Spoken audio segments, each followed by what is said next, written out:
是不是又惹祸了，又给人惹急眼了？因为啥呢？我妈她不习惯管人叫英文名，就想给我老公起个中文名。我老公说，那我得要个好听的。我妈憋了一天，最后问他，你觉得黄大吉怎么样？我老公说，这不好听啊。再说我为什么要姓黄啊？我认识的姓黄的就仨人，物业室那个叫黄哥，故宫里那个叫皇帝，医院门口的叫黄牛，没了。我为啥要跟他姓呢？我妈说，你个记性，我姓黄啊。大胖媳妇说，我为什么要随你姓啊？我的中文名构成，我不应该复姓姓大胖吗？而且我们读名的时候，经常是名的首字母简称加姓。那你给我这个黄大吉写出来就是 DJ 黄。我不喜欢 DJ， 我是个田径的人。我妈说，你不懂大吉多好啊，好在它的寓意。我们中国人讲究这个，把好的寓意进行一个简缩，成为你的名。大胖媳妇说，啥寓意啊？拿出手机用字典一查，一个 luck 呀，再进行一下简缩，我的名就叫黄逼辣，黄逼辣。我妈说，那还不如大胖媳妇呢，但大胖媳妇的名太长。我老公说，那我也可以把大胖媳妇用你的方式进行简缩呀。媳妇随夫姓，姓张。大胖媳妇的寓意是外国的外夫很 fight， 我叫张 WiFi 嘛，张 WiFi 嘛。我妈说，你个不识好歹的玩意儿，你随便叫去吧，还张 WiFi， 你叫张无忌吧。我老公说，张无忌好听，很耳熟，是不是娶小龙女？娶小龙女。然后我妈就被他惹生气了，他就想方设法哄嘛。先是挑战给我妈做饭，做了一个拔凉的三明治，里边是生的鱼。我妈吃了2天，浅表性胃炎都吃成糜烂型的了。我妈说，你能不能在做西餐的时候加点东北元素？我老公憋了一天，给我妈点了一份酸菜血肠杀猪菜。我一看好像是上道了，结果人家撒上奶酪放到披萨上给烤了，最后烤出了酸菜血肠披萨饼，那就是中西文化的分水岭。我妈说，那你杀猪菜直接杀到了意大利。我老公说，这个披萨就是血腥玛格丽特。然后他就又琢磨咋让我妈开心。我妈那腰托很严重，每天呢去校车点接孩子，来回又不能打车，就有点累。我老公想了很久啊，最后给他丈母娘憋出了一个坐骑，让我妈某时过一刻下楼领车。我妈一下楼，车来了，多拉风。他说，哎妈，你看这个带山灯的多拉风。我妈说，你不用拉，我已经疯了。我妈说，我62了，你让我骑它像个街溜子。我老公说，像啥？我妈说，街溜子。我老公，街溜子都比黄大吉好听。我叫街溜子嘛。你看我们外国人一出去重要场合、国际会议，经常彼此不称呼名，称呼姓。那我的称呼就叫街。然后我妈就彻底不搭理他了嘛，她也觉得有点心虚，跟我说，今天天气很好，我来安排。我听说啊，后海附近有那种人力3轮黄包车，我就让他叫我黄大吉。今天黄大吉骑着黄包车，拉着黄女士出去兜兜风，赶紧的收拾。还价，你不用急，你放心，有了它出门省1半时间。这是一瓶多效合一的养肤妆前，妆前你就涂它，免得你用各种护肤防晒，整天好多层都搓泥。这个一瓶全顶了，省时省力，1年4季都能用。你看这个质地非常丝滑好推开，我现在就上半边脸啊，它是那种很自然的提亮，不是那种厚重的假白，而是就是妈生白那种感觉。而且它成分天然，敏感肌也能用。现在是这边涂了，咱再看一下防晒效果啊，50加防晒值，秋冬紫外线是很强的，一定不要忘了防晒。现在这边脸，我把那边脸画上，咱就开始化妆，就出门。妥了，走。结果一开门，我妈已经被气回铁岭了。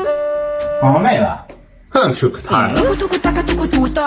大胖媳妇给我妈气哭了，真的。刚才我妈在医院给我打电话哭诉呢。我听我妈的描述啊，我认为这男的肯定是疯了，不可思议。我再一听大胖媳妇的解释呢，给我气笑了。我妈最近呢来北京复查，来北京了，马上复查了才知道，这次复查它的流程比较繁琐，就是复查的头1天得入院，然后整个复查这个过程都得在医院住着，不能出来。我妈这么一听呢就比较紧张，但当时我又不在北京，家里就她跟大胖媳妇来交流。然后我跟你说哈，一个外国人在中国，如果他的汉语非常精通，那肯定是没事儿；如果他汉语一句不会，蛮子就跟张大野出国似的，也没事儿。最可怕的是大胖媳妇这种会一点但不多，但又觉得自己会，最容易出事儿。就是那句话，淹死的都是会水的嘛，因为他真该下呀，真该下呀。然后我妈这不就心里求关爱嘛，就盯着大胖媳妇。哎，我要住院了。大胖媳妇呢还真听清楚住院这词儿了，但是她听到的是住院 make a wish。于是大胖媳妇非常冷漠的看了我妈一眼，你住吧，阿门阿门。这不孝来的太具体，我妈没反应过来呀。过一会儿我妈屋里溜达一圈，又来找她来了，说那什么，你借我一下你充电器，我要住院了。大胖媳妇呢完全没有意识到我妈要离开这个家门这个事儿，跟我妈说你住呗，我就一个充电器，你让我先充完的。给我妈委屈的拎着包自己就住院去，到医院给我打电话哭诉。我看明白了，我是谁呀？咱可不敢麻烦人家。我当时听我妈的描述我就炸了，我寻思大胖媳妇这是要不过了还是咋的？我就给大胖媳妇打电话，我说我妈住院，你为啥不能陪一起呢？大胖媳妇很无辜啊，因为我是一个唯物主义者呀，唯物主义者。我妈住院我也不陪，我就不是很相信祈祷这些玩意儿。她还挺有理呢，还跟我说，哎，对了，咱妈挺诡异呀，晚上跟我说要去祈祷，到现在没回来，要我出去找找，是不是信什么邪教了？你说？然后我回来就得领着这个惹事儿的老公去医院赔罪嘛。买的东西带着充电器，还带了秀丽可 AGE 面霜，这面霜我用的特别好，不止30%时高浓波斯盐，还能抗胶原糖化流失，给我妈送去美容抗老，气儿能消不老少。去看我妈之前，我这不就带着大胖媳妇还有孩子去给我妈买东西吗？我去楼上买点毛巾牙刷啥的，我就告大胖媳妇在楼下买点补品，然后分头行动。当时我就多了个心眼，我让我同事跟着他，我说万一你姐夫又出梗了，你都帮我记下来。这个男人他就从来不让我失望啊。5分钟，我同事给我打电话，姐你快下来，姐夫在农贸市场畅聊哲学，还扬言要打造山东。你问他那有人参不？你有人参吗？喝啥？人参，你的人参怎么样？晚上怎么样是吧？晚上还行吧。你的人参长吗？长。你的人参从哪来？从长白山，东北长白山。我的媳妇东北。喜欢东北啊，喜欢东北。你管他叫山东打造。我要打造山东。可以啊，山东不错是吧？我也打造山东。好，你把打造山东不错。你只是一个英语老师，你为什么要打造山东？为什么要打造山东？我妈嫌我婆婆不要强，想利用我婆婆在加拿大给她开饺子馆，真事儿。你看我妈吧，贼烦我婆婆，这大伙也知道。但是温迪走之前呢，他俩这关系有所缓和，因为啥呢？因为我妈是个生意人，她在温迪身上看到了商机。很早以前我在英国读书的时候，我妈来看我，我妈因为吃不惯就开始自己包饺子。然后你们知道饺子这个东西吧，也不知道咋回事，就家里包的香。我身边这些外国人呢，连正宗的中餐馆都没咋去过，所以那真是吃的急头白脸的。当时我妈就看到了商机，就跟我说读什么博呀，就在大本钟底下开饺子摊儿。然后温迪从铁岭走的时候呢，也贼爱吃俺家饺子，还跟我妈说，我能不能用保鲜盒包一盒饺子，给我加拿大的老公和2个女儿带回去？我妈本来要埋汰他，就说不是，你在加拿大买一盒饺子多少钱呢？至于吗，温迪啊？温迪说一份10个15刀了。我都能听到我妈脑袋里不灵一声金币响了。我妈赶紧继续追问，哎，温迪，你在铁岭吃过的最香一顿饺子是哪顿？温迪说昨天晚上那个。我妈说昨晚那顿是驴肉馅的。哎，你就没有想过在加拿大卖驴肉馅饺子吗？温迪说加拿大没有驴。我妈说那你去搞驴啊，有需求就有市场。温迪说我上哪搞驴去啊？大胖婶自己在那一顿查呀，过一会儿偷摸过来告他妈。这事儿还真能解决。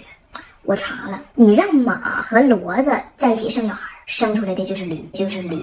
温迪问我是这样吗？彩玲，我说是骡子是马，生出来溜溜嘛。于是我妈就开始疯狂给温迪洗脑，先打听了一下温迪的工资，发现不高，然后就开始灵魂3连问。你有梦想，想给自己当老板，想将来老了的时候留给自己的子孙一个江山吗？温迪想了一下说不想不想。我妈说你听我说，咱们开一个饺子馆，我出专利，你出力，绝对能挣。温迪说不是，加拿大人没有出去吃饺子的习惯。我妈说我们以前也没有出去吃汉堡的习惯呢。在抖音出现之前，人们也没有刷短视频的习惯呢。现在万千人刷着手机看别人叭叭唠着，是因为有人先研发了 TikTok， 习惯是引导的，需求是用脑的。加拿大人吃饺子是需要用营销去干扰的。我们面前这盒你要拿回加拿大的饺子，在你眼中是你温迪的个人需求，在我眼中是加拿大西海岸乃至北美乃至全球万千人的需求。这保鲜盒就是铁岭和加拿大贸易的廊桥，我妈真燃起来了，但是给温迪做培训的时候还是给整疯了。是这样的，温迪必须需要我妈给他一个梯度表，包10个饺子、50个、100个、200个，分别用多少面多少水，必须用一个表格形式展现的一目了然。我妈才发现温迪这个算术啊、99乘法表啥也不懂，也懵了。说要不你跟你孙子先用学而思吧，先学数学。那以你的水平，我比爱算数都够你一项。学而思学习机不仅搞定你数学，他英语的外教老师发音听起来比孩子他爸还有文化。课程跟动画片一样，拿铁现在最喜欢这个魔法七巧板，锻炼手脑配合能力。为了确保他能学着点手艺，我妈还特意邀请了我2姨、我老姨辽北蒸煮水饺双煞来给他做了一个沉浸式集训，就是跟着2姨老姨学会包饺子，把手艺带回加拿大，用2姨老姨的手艺赚加拿大人的钱，这就叫师夷长技以制夷。师夷长技以制夷。